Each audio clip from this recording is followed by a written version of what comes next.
Train your spirit to hear the lord. ദൈവത്തിൻ്റെ ശബ്ദം കേൾക്കാൻ ആത്മാവിനെ പരിശീലിപ്പിക്കാം. അതാണ് അതിൻ്റെ പാർട്ട് 2 ആണിത്. കഴിഞ്ഞ ദിവസം ഞാൻ പറഞ്ഞു, ദൈവത്തിൻ്റെ ആത്മാവ് സംസാരിക്കുന്നത് കേൾക്കാൻ തക്കവണ്ണം നമ്മളെ തന്നെ നമ്മൾ പരിശീലിപ്പിക്കണം. നമ്മൾ ജഡത്തിൽ ജീവിക്കുന്നത് കൊണ്ടാണ്. ഇപ്പം നമ്മൾ സ്വർഗത്തിലല്ലെങ്കിൽ ഏതെൻ തോട്ടത്തിൽ അപ്പച്ചൻ്റെ കൂടെ ആണെങ്കിൽ ഇതിൻ്റെ ഒന്നും ആവശ്യമില്ല. അവിടെ വിശ്വാസത്തിൻ്റെ ആവശ്യമില്ല, കാരണം എല്ലാം നേരിട്ട് കാണാമല്ലോ. ഈ ലോകത്ത് ജീവിക്കുമ്പോഴാണല്ലോ ഈ വിശ്വാസത്തിനാണല്ലോ ഈ വചനവും തന്നിരിക്കുന്നത്. അപ്പോൾ ഒരു ബുക്ക് നമുക്ക് തന്നിരിക്കും, ഈ ബൈബിളെന്ന് പറഞ്ഞൊരു ബുക്ക്, സത്യവേദ പുസ്തകം.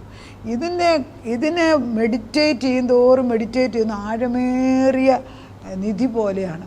വെള്ളത്തിൻ്റെ അടിയിലോട്ട് ഇത് പോകുന്നത് പോലെ നമ്മളെ കൊണ്ടുപോകും. കാരണം കർത്താവിൻ്റെ ആഴത്തിലേക്ക് ആർക്ക് ഇറങ്ങിച്ചെല്ലാൻ സാധിക്കും? പക്ഷെ ആഗ്രഹിക്കുന്നവരെ തൃപ്തിപ്പെടുത്തുന്ന ഒരു ദൈവമാണ്.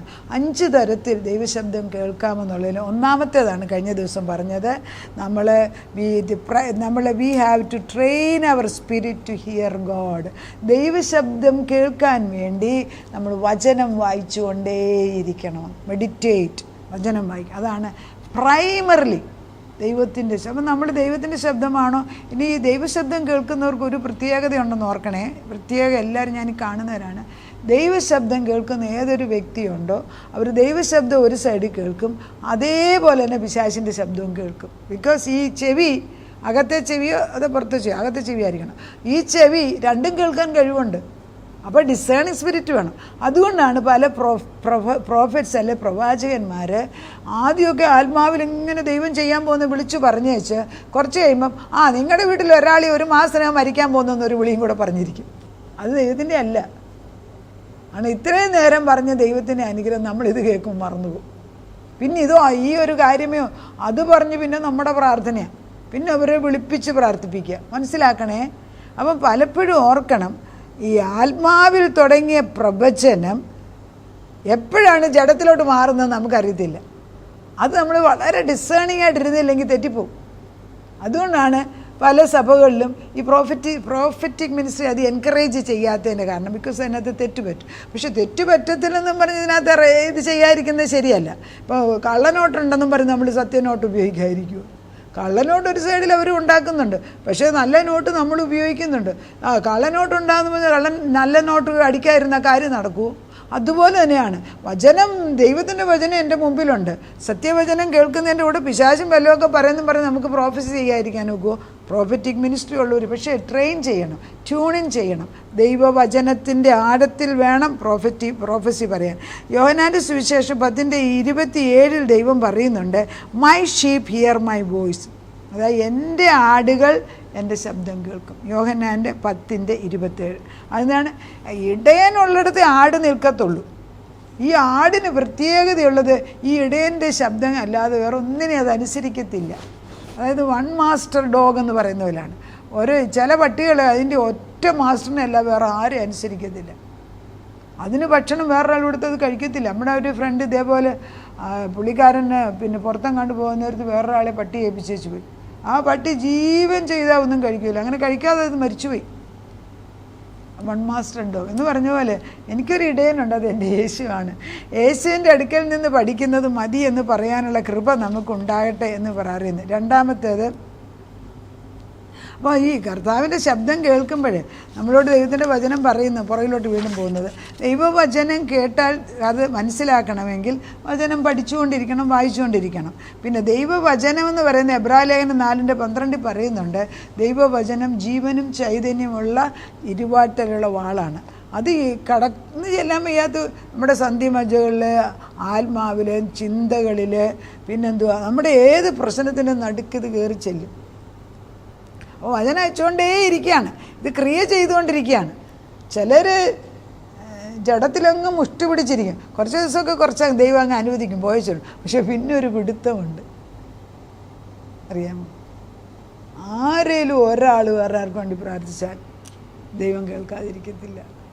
അങ്ങനെ ഒരാൾ പോലും ഇല്ലാത്ത അവസ്ഥയിൽ വരുന്ന മനുഷ്യൻ എത്രയോ നിർഭാഗ്യവാനാണെന്ന് ഞാൻ പറയുക. ഒരാളെങ്കിലും വേറെ ആൾക്ക് വേണ്ടി പ്രാർത്ഥിക്കാനുണ്ടെങ്കിൽ.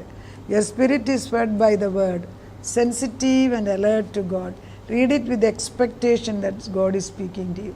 അതായത് നമ്മൾ വചനം എടുത്ത് വായിക്കുമ്പോൾ വചനം എന്നോട് ദൈവം സംസാരിക്കുന്നതാണ്. ഞാൻ പറഞ്ഞില്ലേ, വചനം എൻ്റെ കണ്ണാടിയാണ്. ഞാൻ ഈ വചനം വായിക്കുമ്പോൾ എന്നെ വ്യക്തമായിട്ട് ഈ കണ്ണാടിയിൽ കൂടെ കാണുന്ന പോലെ എനിക്ക് കുറവുണ്ടോ, എനിക്ക് ചില ഏരിയ നല്ലതാണോ, ചിലത് കുഴപ്പമാണോ, ചിലത് പ്രശ്നമായി മാറുമോ, ഇതൊക്കെ മനസ്സിലാക്കുന്ന ഈ വചനം വായിക്കുമ്പോൾ ഇതൊരു കണ്ണാടി മാറും. അപ്പോൾ ഈ കണ്ണാടി നോക്കുമ്പോൾ നമ്മുടെ മുഖത്തിൻ്റെ കുറവുകളാണ് മനസ്സിലാക്കുന്നത്. നമ്മൾ നല്ലതിനെക്കാട്ടി കൂടുതൽ പെട്ടെന്ന് കുറവുകൾ. അതിനാണല്ലോ കണ്ണാടി നിന്ന് മുടിയെല്ലാം ശരിയാണോ, നമ്മൾ ശരിയായിട്ടാണോ, വേറെ കണ്ടാൽ നമ്മളെ കണ്ട ആരെങ്കിലും പേടിച്ച് ഓടിപ്പോകുമോ, അങ്ങനെയൊന്നും വരാത്ത വിധത്തിൽ മുടിയൊക്കെ ചീക്കി വൃത്തിയാക്കുന്നതിൻ്റെ ഒരു റീസൺ നമ്മളെ തന്നെ പ്രസൻറ്റബിളാക്കുക.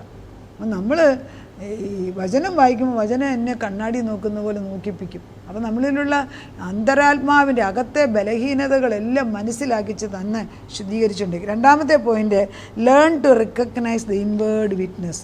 നിൻ്റെ അകത്തൊരാൾ നിന്നോട് സാക്ഷ്യം പറഞ്ഞുകൊണ്ടിരിക്കും. അപ്പം the holy spirit itself bears witness for. അത് റോമർക്കെഴുതിയ ലേഖനം 8:16 പറയുന്നുണ്ട്, പരിശുദ്ധാത്മാവ് നമുക്ക് വേണ്ടി സാക്ഷ്യം പറയും. അതാണ് നമുക്ക് വളരെ ആവശ്യം ഇവിടെ. വേറെ ഇത് എല്ലാവർക്കും ഉണ്ടല്ലോ, നമ്മൾ വല്ലയിടത്തും പോകണ്ട. 8:16 റോമർക്കെഴുതിയ ലേഖനം 8:16 ഇങ്ങനെയാണ് വായിക്കുന്നത്, നാം ദൈവത്തിൻ്റെ മക്കളെന്ന ആത്മാവ് താനും നമ്മുടെ ആത്മാവോടുകൂടെ സാക്ഷ്യം പറയുന്നു. എൻ്റെ ആത്മാവിനോട് പറയുന്നത് പരിശുദ്ധാത്മാവാണ് ഞാൻ ദൈവമകളാണ്. അതൊരാൾക്ക് ബോധ്യം വരുന്നതാണ് ഈ ലോകത്തിലെ ഏറ്റവും വലിയ ഭാഗ്യം. നിങ്ങൾക്കറിയാമോ നിങ്ങൾ ദൈവത്തിൻ്റെ മകളാണെന്ന്? അത് എൻ്റെ ആത്മാവ് പറഞ്ഞാൽ പിന്നെ ഞാൻ വേറെല്ലോരോടും ചോദിക്കേണ്ട. അത് പരിശുദ്ധാത്മാവ് നമ്മളോട് പറയും. അത് ദൈവം ദിനംപ്രതി നമ്മളോട് ചെയ്തുകൊണ്ട് നമ്മളെ വളർത്തിക്കൊണ്ട് തന്നെയാണ് ഇരിക്കുന്നത്. കർത്താവ് പറയുന്നത് the inward witness is quiet, still quiet voice. നമ്മൾ ഈ ആത്മാവ് പറയുന്നത് വളരെ സോഫ്റ്റായിട്ടായിരിക്കും ചിലപ്പം പറയുന്നത്. നമ്മൾ ഈ 2 രാജാക്കന്മാർ 19-ാം അധ്യായത്തിൽ ഏലിയ പ്രവാചകൻ പേടിച്ചിട്ട് ഗുഹയ്ക്കകത്ത് കയറിയിരിക്കുന്ന ഒരു ഭാഗമുണ്ട്. അപ്പോൾ ദൈവത്തിൻ്റെ ആത്മാവ് വന്നിട്ട് ആദ്യം ഒരു കൊടുങ്കാറ്റ്, പിന്നെ ഒരു ഭൂകമ്പം, പിന്നെ ഒരു തീ. ഇത്ര 3 കാര്യം അയച്ചു. ആദ്യം കൊടുങ്കാറ്റ് അയച്ചു, പിന്നെ ഭൂകമ്പം ഉണ്ടായി, പിന്നെ ഒരു തീ അയച്ചു. എന്നിട്ടൊന്നും ദൈവശബ്ദം കേട്ടില്ല. ലാസ്റ്റിൽ ഒരു മൃദുവായ ശബ്ദത്തിൽ ഏലിയാവേ നിനക്ക് എന്താണ് ഇവിടെ കാര്യം? അപ്പോൾ ഏലിയാവ് എങ്ങനെ കേട്ടു? He was tuned in. നമ്മളോ എന്തുകൊണ്ട് നമ്മൾ കേൾക്കുന്നില്ല? ദൈവം ഇപ്പോഴും സംസാരിക്കുന്നു കേട്ട്. 3-ാമത്തെ പോയിൻ്റ്, ക്വയറ്റ് യുവർ മൈൻഡ്. ശാന്തതയുള്ള ഒരു സ്പിരിറ്റ് ഉണ്ടാക്കണം, അല്ലാതെ നമുക്കൊക്കത്തില്ല. ദൈവം സംസാരിക്കുന്ന കേൾക്കുന്ന ബഹളത്തിൻ്റെ ഇടയ്ക്ക് നമ്മൾ ഈ കല്യാണത്തിനൊക്കെ, ഇപ്പോഴത്തെ കാലത്ത് കല്യാണത്തിനോ എന്തെങ്കിലും എന്തൊരൊച്ചത്തിലെ പാട്ട് വെക്കുന്നു. ഈവൻ ചർച്ചുകളിലൊക്കെ നമ്മൾ ഈ സെലിബ്രേഷൻസ് നടത്തുമ്പം മനുഷ്യന് കേൾക്കുന്നതിൻ്റെ ഉപരിയായിട്ട് ഒരു ചെവിക്ക് ഒരു സെൻസിറ്റിവിറ്റി ഇല്ല, അതിനുപരിയായിട്ട് വോളിയം വെക്കരുത്. അത് ശരിയല്ല. Because it's not from God. You don't hear anything clearly. അതിനൊരു ബാലൻസ് ഉണ്ട്. കേൾക്കുന്ന വചനം അല്ലെ പറയുന്ന കാര്യം വ്യക്തമായിട്ട് കേൾക്കുന്നതിന് ഒരു പ്രത്യേക ശബ്ദം മതി. ആ ശബ്ദത്തിന് മുകളിൽ പോയി ബഹളം വെച്ചിട്ട് കല്യാണത്തിന് പോവുക. കല്യാണത്തിന് ഈ പാട്ടും കൂത്തും ബഹളവും വെക്കുന്നതുകൊണ്ട് അപ്പുറത്തും ഇപ്പുറത്തും പറയുന്നത് എന്താണെന്ന് കേൾക്കത്തുമില്ല. ആരൊക്കെ എന്തൊക്കെയോ സംസാരിക്കുന്നത് കാണാൻ ഒരു ബഹളം ഒരു അവിടെ എന്തോ നടക്കുന്നത് ദൈവത്തിനെ അറിയത്തുള്ളൂ. അതൊക്കെ ഒരു ഫാഷനായി മാറിയിരിക്കുകയാണ്.